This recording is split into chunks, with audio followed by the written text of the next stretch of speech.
You're listening to the Business Communicators, presented by IABC Houston. And now your hosts, Austin Staton, Hattie Horn, and Thomas Baen. Welcome to Season 3, Episode 1 of the Business Communicators, a podcast presented by IABC Houston. My name is Austin Staton, and I'm joined alongside my co-hosts Hattie Horn and Thomas Baen on this journey as we explore the world of communications and discuss the key issues and trends that impact our industry. Today, we've got a full slate of topics that we're going to discuss to launch Season 3 of the podcast. We're going to discuss the best and worst communicators and reputations in the industry in 2020, our thoughts on a new survey that was just released. We're also going to discuss influencer ads and social media and how that impacts you as not only a communicator, but as a consumer as well. We're also going to discuss Spotify and the latest drama with Joe Rogan. So that should be a fun discussion. Obviously, we would love to have Joe Rogan's numbers. We're not quite there yet. We don't have that $100 million contract, but I hope that we get there at some point soon with the Business Communicators. Also, before we roll into things, I want to thank our sponsors, Pierpont Communications and Mykrantz & Co. Both great companies here in Houston. If you need any work, be sure to check them out. And if you're not following the Business Communicators on social media, I would encourage you to search at Biz Communicator on Instagram, on Twitter, on YouTube, and LinkedIn. We just launched our LinkedIn and YouTube platforms in the last week, and we had so many of you that joined our LinkedIn page. We're really thankful for that as well. And last but not least, if you want to, give us feedback or comments, not only leave us an iTunes review, a 5-star review if possible, but feel free to text us to 713-360-0133. Just text podcast to 713-360-0133. Thomas, Hattie, that was an absolute mouthful. How was the past week for you? Did you guys enjoy Halloween? Halloween's in full swing in my neck of the woods right now. We're a family of unicorns, which, how each type of animal has a certain moniker to say, a gaggle of geese or a herd of cats. I found out that a group of unicorns is called a blessing. So there'll be pictures of unicorns floating around my house for a while. Well, I like the unicorn spirit. Maybe that's it, Thomas. Hattie, how was the Halloween festivities for you? Did you get a lot of candy on Saturday night? Well, this is the thing. My kids are so much older and they really don't do Halloween. And I hate to say the word, we don't do Halloween. We haven't done it in a while. But I do miss taking them out when they were small and enjoying it. So you won't see costumes here. You won't see a lot of candy. So sorry. We're just going to kind of stay in and watch movies and all that good stuff.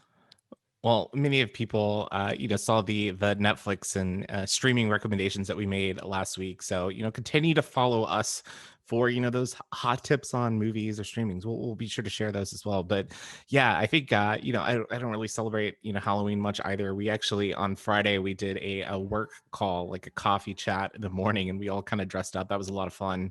But, the last time I really dressed up and I wasn't a baseball player, I think I was probably the age of 5. My grandmother dressed me up. She made a costume from The Little Mermaid. And you remember Sebastian, like the lobster or crab or whatever he was? She made a costume. And so I was Sebastian and I had red face paint on. It was just, I don't know. It's one of those costumes when you're 4 or 5, you have no idea what your family is doing. And, they just put it on you and you go with it. But man. That's okay. That's okay. When you're 5, you're always going to be cute no matter what you're wearing. So you probably did good. And that's how we became a family of unicorns, was because the 5-year-old got to pick our costumes this year. So we come full circle. We come full circle. That's what we do here on the Business Communicators podcast. But glad to hear you all are doing well. We hope our audience is doing well and enjoyed, the Halloween weekend as we get here into the start of November. We did fall back an hour, and I was telling people, it is kind of frustrating that we're giving 2021 extra hour, but we hope that you use that extra hour to listen to this podcast and share it with your friends and family as well. But kind of speaking on the podcasting front, last week there was kind of some news that maybe wasn't too surprising for a lot of folks, but you might recall that over the summer, Spotify paid Joe Rogan $100 million to exclusively license his podcast on Spotify. And I believe at the end of 2020, beginning of 2021, all of the videos that were on YouTube, Joe Rogan's pages, are now going to be hosted on Spotify. $100 million deal, huge deal. Rogan gets, I think the last numbers that came out were 190 million downloads per month. He actually has better ratings than the CBS Evening News. So he's got like a wide and influential audience, but he has been involved with controversy in the past. And this past week, he had a conspiracy theorist, Alex Jones. You might have heard the name from InfoWars. Let's just be very clear on this podcast. Alex Jones is a nutcase. I think we can say that. I think we can all agree. If you disagree, that's fine. You can unsubscribe from this podcast. But he had Alex Jones on for about a 3-hour discussion. It was a really interesting conversation. The reason why I actually listened is because they spoke about energy and climate change, and I was really curious to hear what they said. They actually mentioned my company a few times, so I wanted to make sure that we flagged that through the right channels. But they also spent time talking about, Hunter Biden, the effectiveness of vaccines. Jones is an anti-vaxxer, and then so many different conspiracy theories. Anyways, as you can imagine, blowback ensued, and Spotify temporarily actually removed the episode from their listings. So I want to put this on both of you, and Hattie, I'll start with you. Joe Rogan, I love his show. It's great. I love the long conversation. It's proof that what we talked about last week, that if you have good content, people are going to listen regardless of the length, regardless of how long it is. But Alex Jones was banned from Apple Podcast, from YouTube, from Facebook, from Twitter, from Spotify itself. And he's a guest on Joe Rogan's show. Where do you draw the line on acceptability? Well, one of the things I just want to say is that Joe Rogan was brave to put him on there, but I think that he also knew what he was doing. When you're looking for ratings, when you're looking for feedback or controversy, why not put someone like that on your show? Now, I don't watch Joe Rogan on a regular basis. I understand he's also a comedian.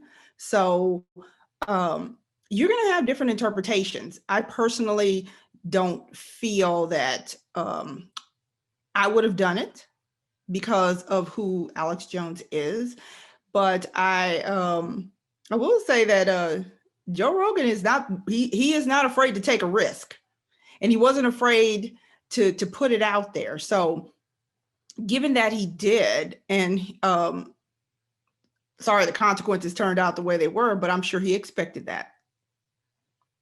Yeah, I mean, you've got to expect that. I mean, he knew what he was doing. He's had Alex Jones on a show before. The feedback was not positive. But if you look at the raw numbers, just on YouTube alone, like not the full episode had it was over 10 million views on YouTube within 48 hours. I mean, those numbers are absurd, regardless of who you are. And to put that in perspective, like the CBS Evening News gets about 7 to 8 million people a night that watch the show. And so he has a lot of influences. And you look at the past guests that he's had on, you've got Elon Musk, you've got Mike Tyson, Neil deGrasse Tyson, Lance Armstrong. I mean, the list goes on. Anyone who is anyone has been on one of his 1,500 shows as some sort of guest. And Thomas, I'm going to go to you now. Rogan moved his headquarters from California to Texas. He's now based in Austin, just off of Lake Travis. I mean, what are your thoughts of this whole situation? I'm going to agree with Hattie on this one. He knew what he was getting himself into, publicity from this. Joe Rogan is smart. He jumped on the MMA bandwagon, the mixed martial arts thing, as an announcer at its early stages. But I don't know why we're surprised or shocked at this, because this type of, let's bring on a guest that's gonna cause strife and cause controversy, isn't new. I come back to the mindset of Howard Stern and the radio broadcast. They're getting paid. Joe Rogan's getting paid no matter what guest it is, whether it's on there or whether it's getting pulled. I think it's more of a Spotify challenge than a Joe Rogan challenge. You know, we live in professional sports where the highest paid defensive end lives in Houston, JJ Watt. But what always goes through my mind is how much of that money is guaranteed. And I'm willing to bet with this Joe Rogan contract, a large percentage of it is guaranteed. So whether Spotify wants to cancel him or not, Joe Rogan's like, yeah, I'm going to laugh all the way to the bank. I think his move from California to Texas is tax-based reasons, because the cost of living in California is so much more expensive and everything else like that. Texas is very friendly to businesses. So I think that's more of a business sense versus a political, here's who my guests are, anything along those lines. Yeah, I definitely agree with you there that, you know, Rogan's going to do what he's going to do and he's still going to get paid. I think what I find interesting is that he doesn't go fully exclusive to Spotify until the end of the year. And if Spotify is going to start censoring and pulling content, you know, they've had a lot of employees that have been very, very frustrated. And of course, you can look online. There's talking points that have been sent through, you know, among the, you know, the executives and the legal team. But I wonder if he does fully go exclusive, if there's some sort of opt-out clause and he decides to maybe to pull back from Spotify. You know, I think that, I mean, here's my take. I think that if you're Joe Rogan, one, I wouldn't give a platform to someone like Alex Jones. I mean, Alex Jones, you know, denying Sandy Hook, calling it a hoax, you know, being an anti-vaxxer. I think these are really dangerous ideas that I don't think deserve a platform of that many people. You know, 10 million people don't need to hear like falsehoods. I think that's just my thought. But from the Joe Rogan take, if you've got that big of a following, 190 million downloads, why not just start your own platform? Who knows what he was thinking when he decided to take the direction he did. But he also puts me in the mind of, I don't know if you guys remember the Chappelle show. Oh, yeah. When Dave Chappelle started out on TV with his show, he was doing a lot of things, and then the network got spooked because he was using words that they felt were insensitive. They felt he was doing things, but they let him go on. And he talks about this in his recent stand-up of how he would go into the office and he would get called into the office like he was getting called to the principal's office to be told from the sensitivity person that, you know, you can't say these things. You can't be saying these things. And so that's kind of what, or doing these things, which kind of reminds me of Joe Rogan. He may take it as far as he can take it with Spotify. And then they may yank him. But again, he's still going to get paid. That's what happened to Chappelle. And then Chappelle just decided, okay, I've had enough of you people. I'm gone. And he decided to do what he's doing on his own platform or his own terms, as they say. So that may be what Joe Rogan is setting himself up for. Let's see. I was going to comment on Dave Chappelle's stand-up comedy point about that when he said it was an interesting week when we weren't called into the office, because it's like something's wrong. Are they not in today? What's going on? Because as a comedian, I think your job is to push the boundaries or to see how close to the line you can get, but not go over it. But I think, Austin, your point of view about starting your own, we've gotten to a point to where it's cheap to advertise, to promote your message, to put out false messages, to any of that stuff. But you still have to have some of those platforms on the backside of it to promote it out there. Back in the day, it was network TV or the mail-in catalogs, and now you have a whole slew of them. And so I think Joe Rogan is probably looking at Spotify as, this is my delivery mechanism. This isn't necessarily going on my own, recording my own everything. This is my delivery mechanism. And the news this morning, the Morning Brew, which is a news aggregator, puts out, had a tender offer that values the company at $75 million. $75 million, last I checked, is less than $100 million. So it kind of makes business sense. Again, going back to that statement, Joe Rogan's a businessman. At the end of the day, he's in it to make money. And those controversial topics are there.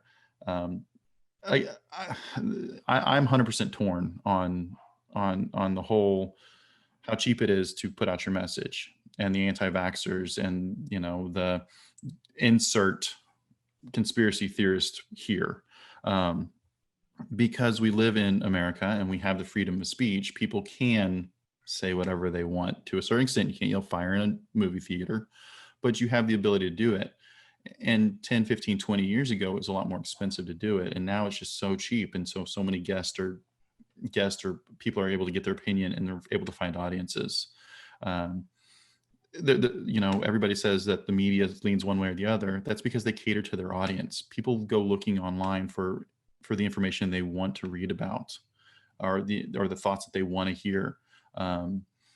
And so those people are there. And I just think as a society, we have to be able to say, call time out. This is BS. Move on to the next topic. Yeah, I agree. I think people want to live in an echo chamber. That's the one thing that really frustrates me about the society that we live in today. And we discussed this a little bit with Sam Chen on season 2 of the podcast. And people are just afraid to have a conversation now with someone that has a different opinion than them. I think open discourse and open dialogue is healthy, and it's something that we need. We can't just be shouting and not expecting change. I mean, if we want to actually create change in this country and this world, we have to listen to diverse thought, diverse opinions. But at the same time, it is frightening that, someone like Alex Jones could have a platform, to spread known falsehoods. That's concerning to me. I get what Joe Rogan's doing. I still love Joe Rogan's show. Don't get me wrong. I mean, he is just such an incredible host. It blows my mind that he came from Fear Factor, back in the 90s to this today. It's just, his growth is amazing. I think Chappelle did a spoof on his Fear Factor, just so you know, full circle again. Here we go, full circle. That's what we do. We'll change the name from the Business Communicators to the Full Circle. But I think at the end of the day, if you don't like the content, don't listen to it. Joe Rogan's still going to have millions of people that listen. And at the end of the day, maybe it was a good thing he had Alex Jones on the show, and here's why. People are talking about it. And they're talking about how much of a nutcase Alex Jones is, and how tasteless, how dangerous and misleading his thoughts and ideas are. So, Alex Jones still has a platform, unfortunately, with InfoWars. But I think him being on Joe Rogan allowed more people to come out and say, "Hey, no, you can't take this guy seriously." So I don't know. I'm like both of you, I'm kind of torn, but I think maybe it could be a blessing in disguise that the media is actually talking about it and creating discourse, creating dialogue, and putting that message out there to people that this type of content is not okay. But you also got to remember this too. Alex Jones is not the only person putting negative messages out there. He's right. One of many. He just got an opportunity to spew his negativity on Joe Rogan's show, because Joe Rogan has a certain audience. Everybody has a specific audience following whoever. And in the environment that we're in right now, it's an opportunity for people who are considered dangerous, considered spewing all this negativity. They're taking advantage of it. We're in a pandemic. We're in an election year. There is so much information out there. We are overwhelmed, and everybody's looking to get their 15 minutes. Yeah. And Alex Jones is just one of those. On a business sense, I think it makes sense for Joe Rogan. He's getting free publicity out of this whole deal. All the media is grasping hold. He's taken Alex Jones's followers and possibly introducing them into his podcast, so increasing his listeners. The way the media is, I'm going to kind of agree with Austin on this one, is that people are seeing Alex Jones for who he is. And I don't know if negativity is the word I was going to use for some of his stuff. Dangerous is really a word that comes more to mind. Absolutely. Because vaccines have been proven year over year over year. While we're in the middle of a pandemic, we've probably kept many pandemics from happening because of vaccines. and saying that, oh, well, I'm not going to vaccine. My kid's not going to get sick. That's because everybody else around you has been vaccinated. And so negativity, I'm going to go with dangerous is the word I'm going to use for some of his stuff. Some of it, yes, definitely negative, but for really what he's standing for, I'm thinking dangerous. Yeah, I think you definitely hit the head on the nail there. Dangerous is the the correct term, the right term. But yeah, I think that's it's really a tumultuous year when you look at it overall. I mean, for those that are listening to this podcast, we're releasing this on Monday, November 2nd, Tuesday, November 3rd, tomorrow. It's election day, and there's going to be a lot of news out.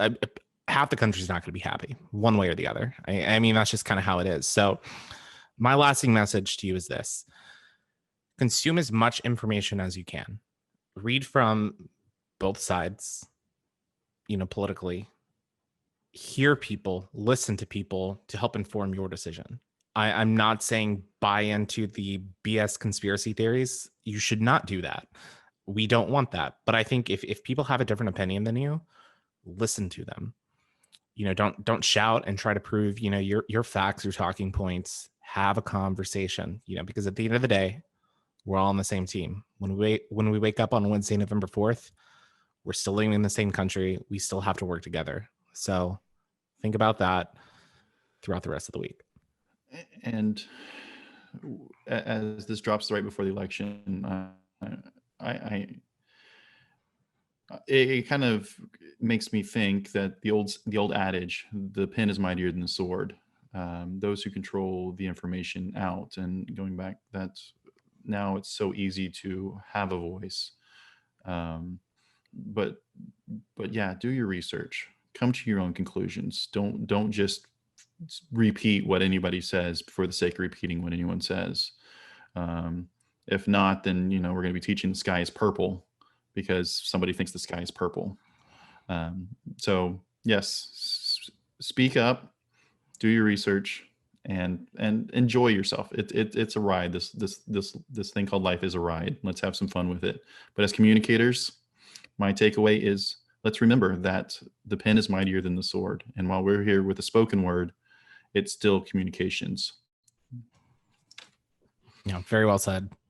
And speaking of communications, Hattie actually shared a really, really interesting list in our group chat this week, and it kind of outlines the best and worst communicators and reputations from a leader perspective and then a corporation perspective in 2020.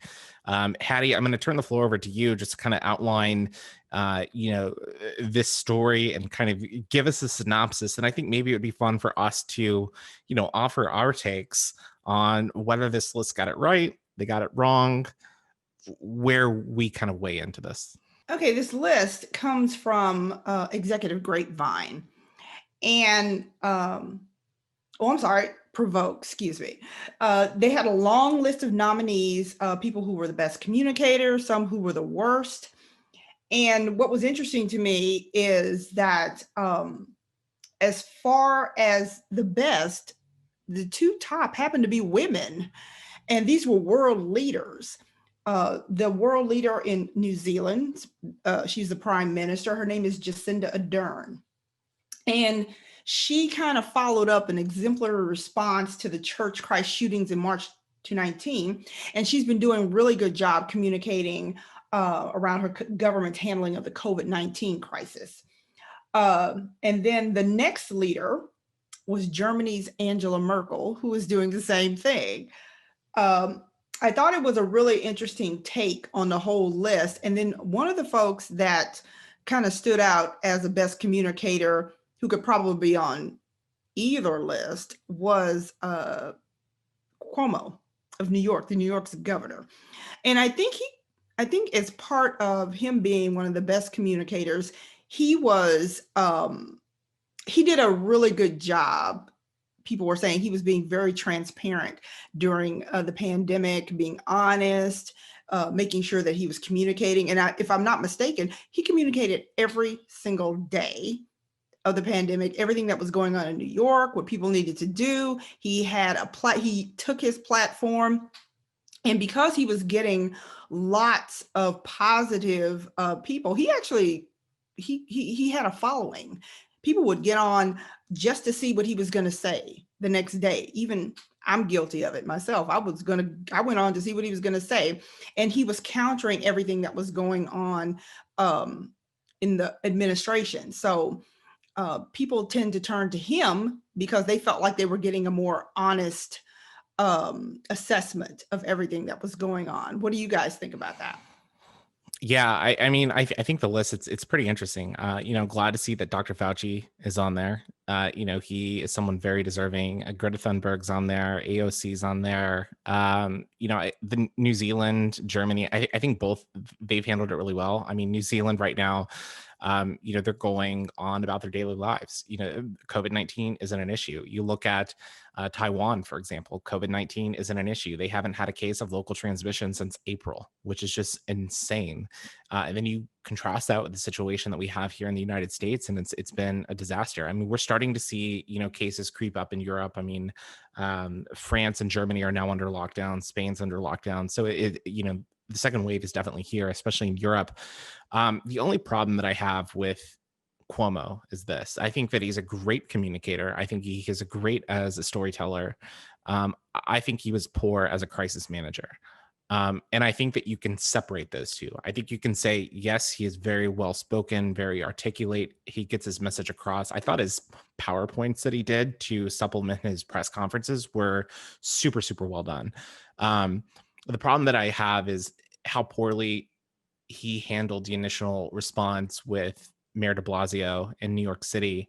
So many people died that didn't need to die. And I think part of that is government officials, whether you're Republican or Democrat, are to blame for the lack of response and taking COVID-19 seriously at the onset, back in February, back in March. That's a huge issue. And another problem that I have with Cuomo is him trying to capitalize off of this, coming out with a book about leadership. I think leadership, communications, and crisis management are all separate categories. And I think that he's trying to take his great communication skills and leverage it to show that he has great leadership skills. And I'm not sure that's the same thing. He's got a book that he's putting out. He's going on a book tour. I don't think that's a good idea, especially with the optics with COVID rising right now. He also basically sold merch on a website back in the summer when they were still having thousands of people die a day in New York. So I don't know about Cuomo. I could see where he could fit in on both sides of this list, but you look at the negative side. I thought this was kind of interesting. Trump, yeah, totally makes sense. I get it 100%. Awful communicator. And if he doesn't agree with you, he just starts attacking you. So I get that. Boris Johnson, I get that. But something that I did find interesting was the tech titans that were on the poor communicators for this year. You had Elon Musk, you had Jeff Bezos, Mark Zuckerberg. Tech industry has been under fire in the past few years, regarding privacy issues, regarding censoring content. I don't know that, the tech industry has really done an interesting or a good enough job, communicating to shareholders, stakeholders, customers. But the one thing that I did find interesting is when you look at the companies in terms of reputation, SpaceX was listed as a company that has a great reputation. Obviously, sending 2 men up into space this summer on May 30th. I mean, that was an incredible accomplishment.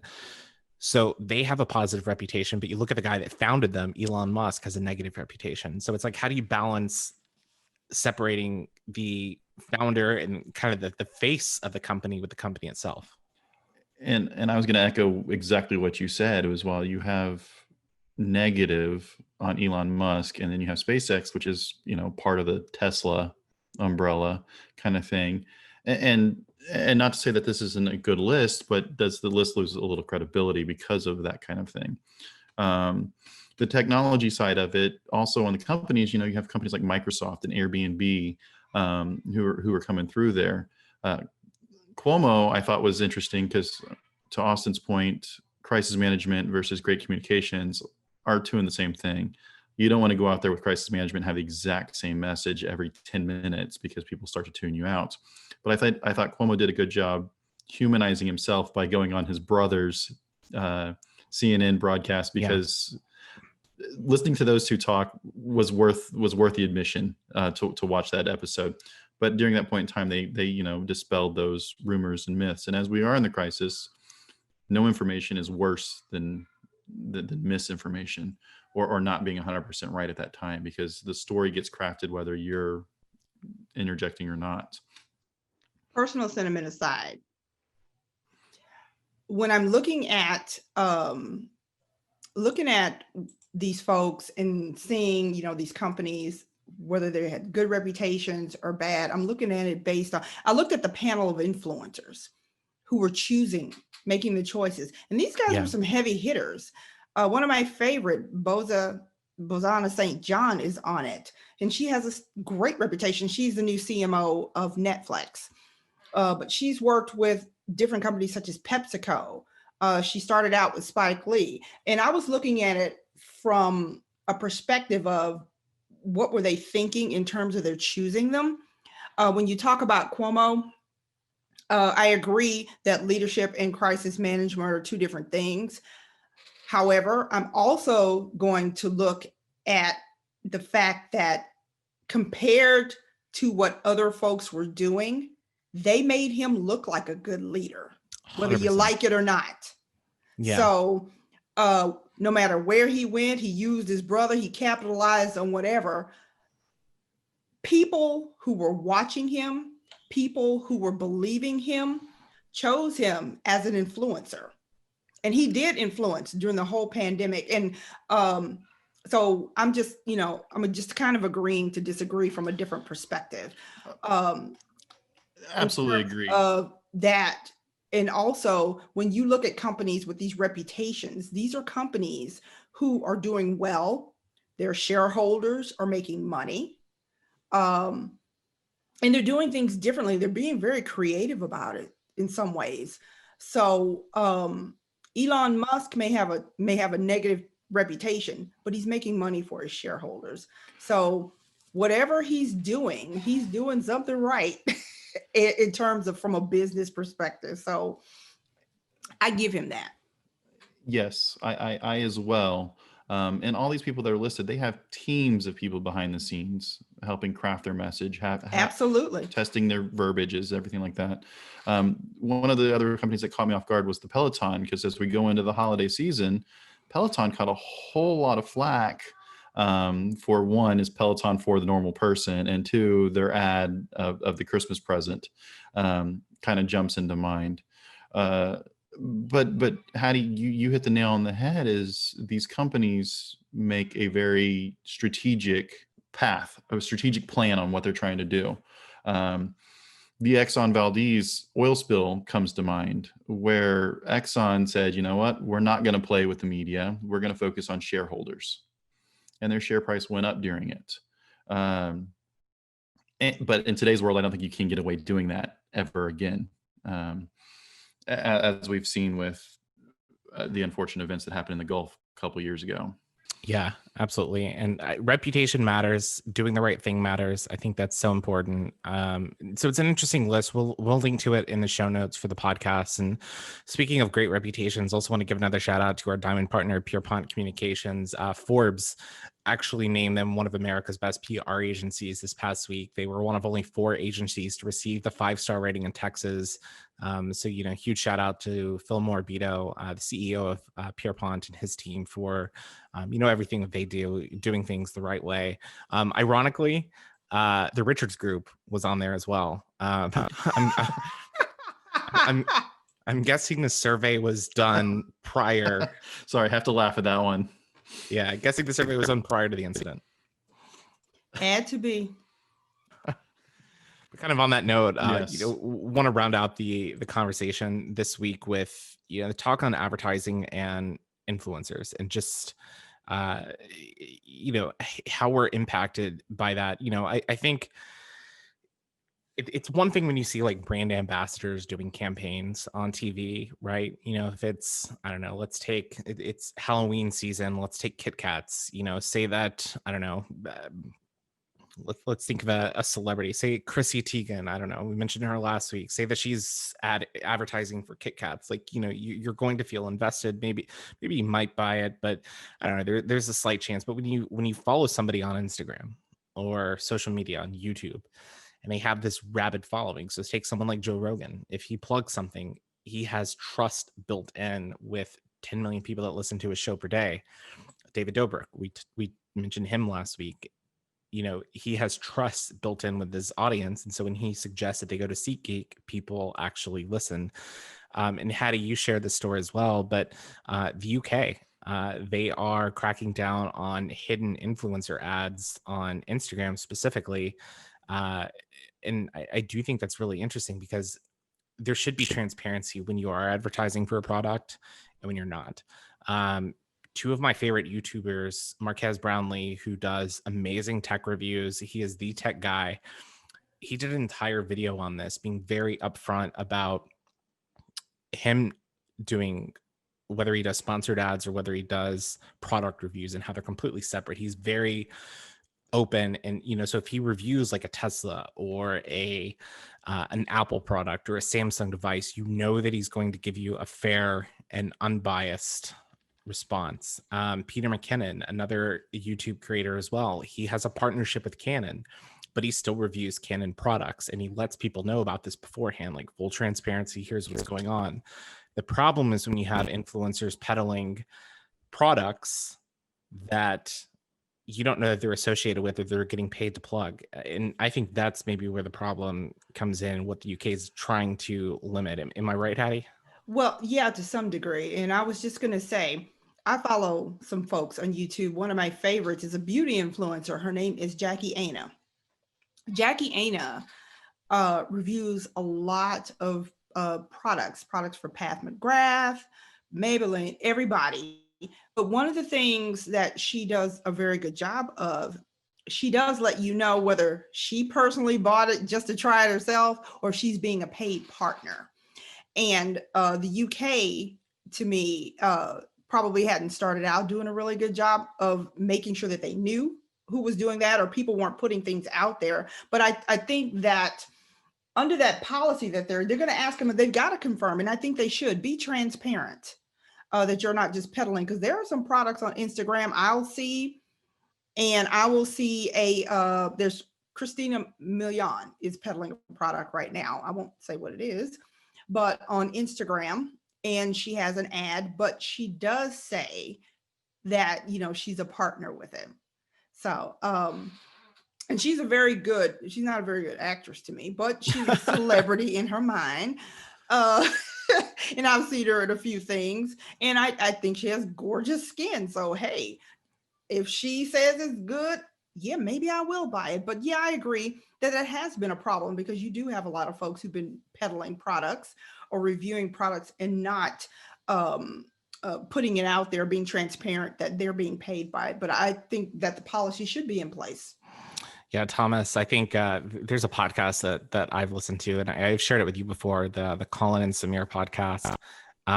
Two great content creators that live out in Los Angeles, and they had a suggestion that if you see something or hear something on the radio or TV or something like that, there's a 15 to 20% chance that you might actually, if you do go out, that you might actually buy the product or try the place. Like let's take Burger King, for example. If you, or McDonald's, McDonald's just had the Cactus Jack, the meal with Travis Scott. But if you see an ad with McDonald's, there might be a small chance that you go out and actually get it. But if you see Travis Scott sharing it on his Instagram feed, on his Facebook page, on his website, dropping lyrics into an EP, they suggested that there's a 75 to 80% chance that you actually do get up there and maybe go. So when you have, the TV ads plus, the influencer pushing the product, you're more likely than not to support that product than you would in any other situation. So I don't know, just, you're the marketing guy. Tell us a little more. I was just going to say, and this segment is brought to you by Amway. Your influencer marketing since 1959. I say it jokingly, but but reality, that's how Amway started. Before they went into the multi-level marketing side of it, it was find somebody who likes the product. Tupperware parties is another one that comes to mind. Influencer marketing is just another way around that. A couple years ago, WOMA, Word of Advertising Marketing Association, I don't remember exactly what it is, but it was bought up or swallowed into the American National Advertising Association, had guidelines for word of mouth advertising, that if you were supposed to identify, I am being paid by this product or by this company, and it came out off of I want to think a Panasonic camera, don't quote me on that one, of launching an influencer marketing campaign in New York City, where an unsuspecting tourist who was trying to get a picture would walk up to somebody else and be like, "Hey, will you take your picture? Take my picture for me with the Statue of Liberty behind me."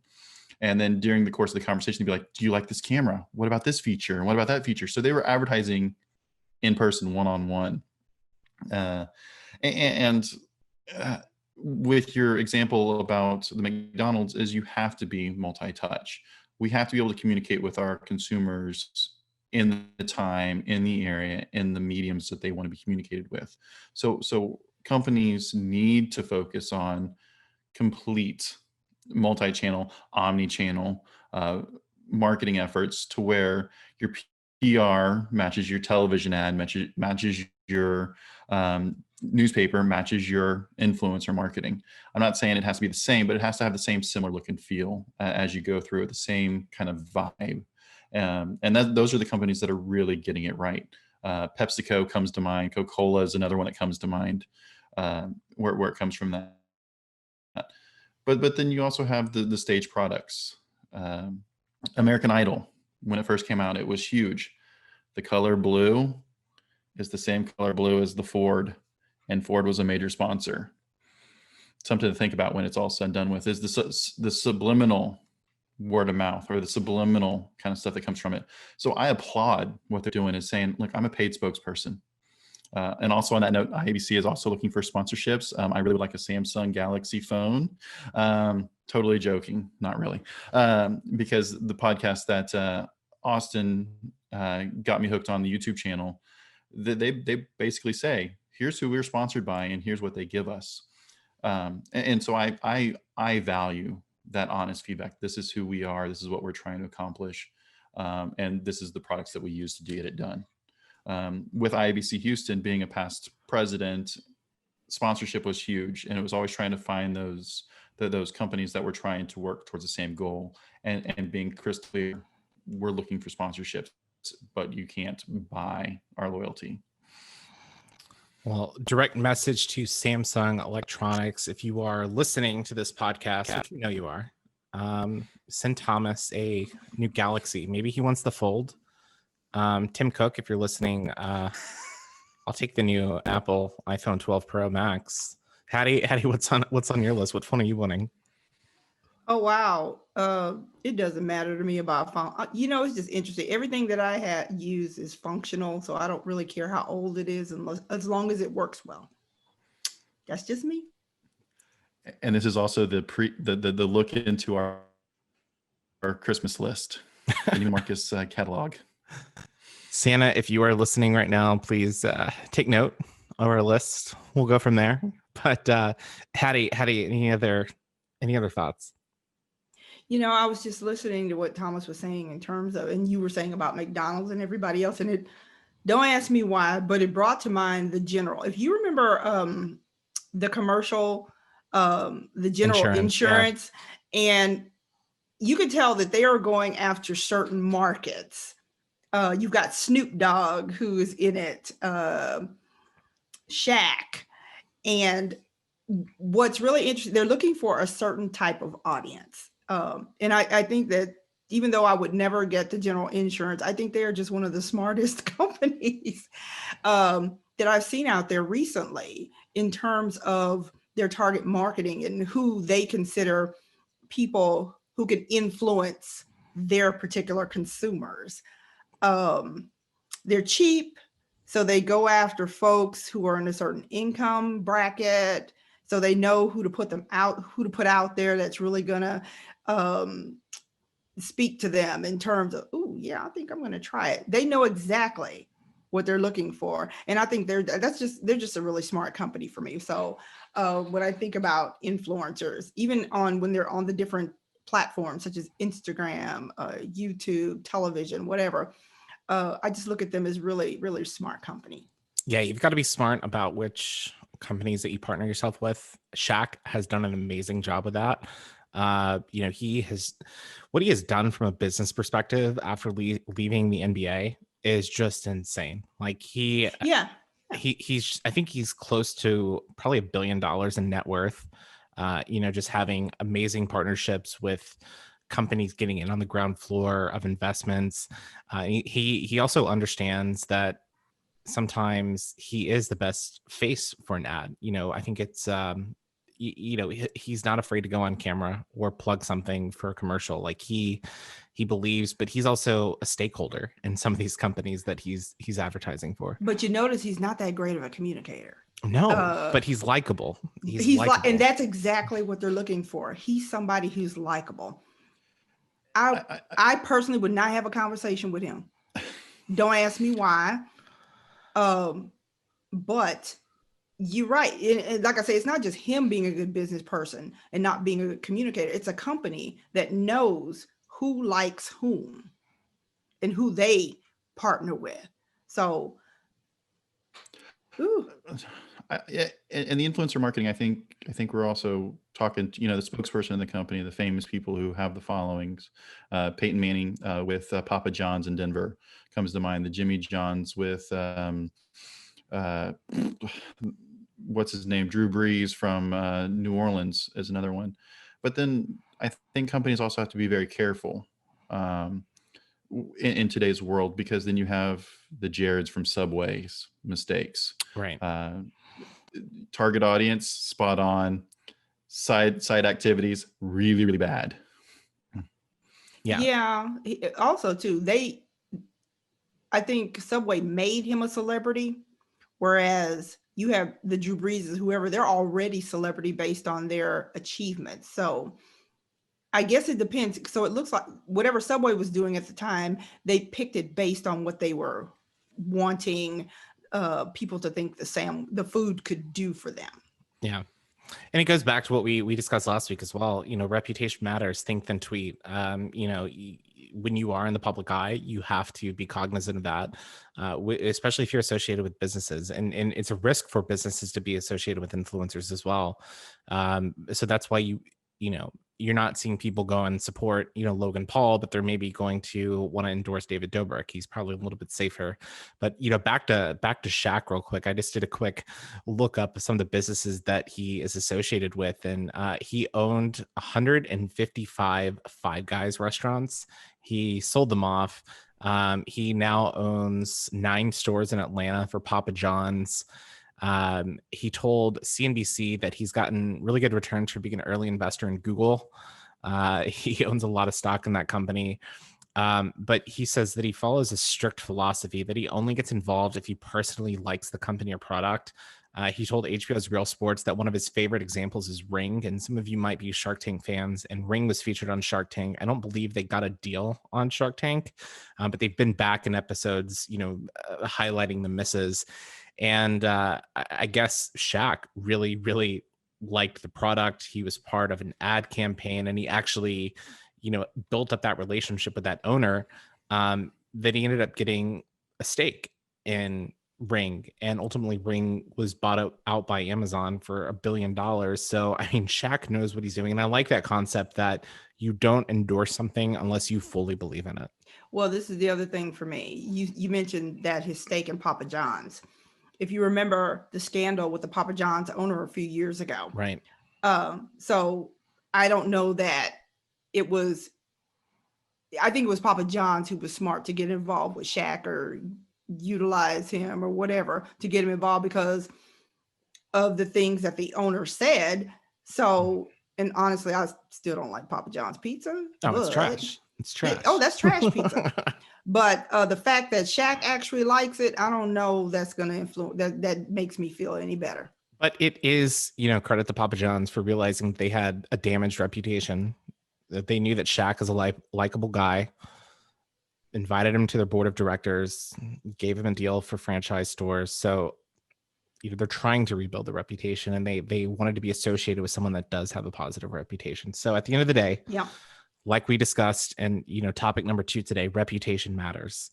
Whether it's for companies, whether it's for leaders, that's so important. And even going back to Joe Rogan, reputation matters. If you have an audience, you've got to be very diligent about what you say and do, because you can potentially influence a whole lot of people, more people than watch the evening news, which is just mind-blowing. So really interesting discussion today, guys. I know that I certainly enjoyed it, and I hope the audience did as well. And if you did, like the episode today, I would encourage you to leave us a 5-star review on iTunes. Leave us a comment as well. Tell us what you liked, what you didn't like.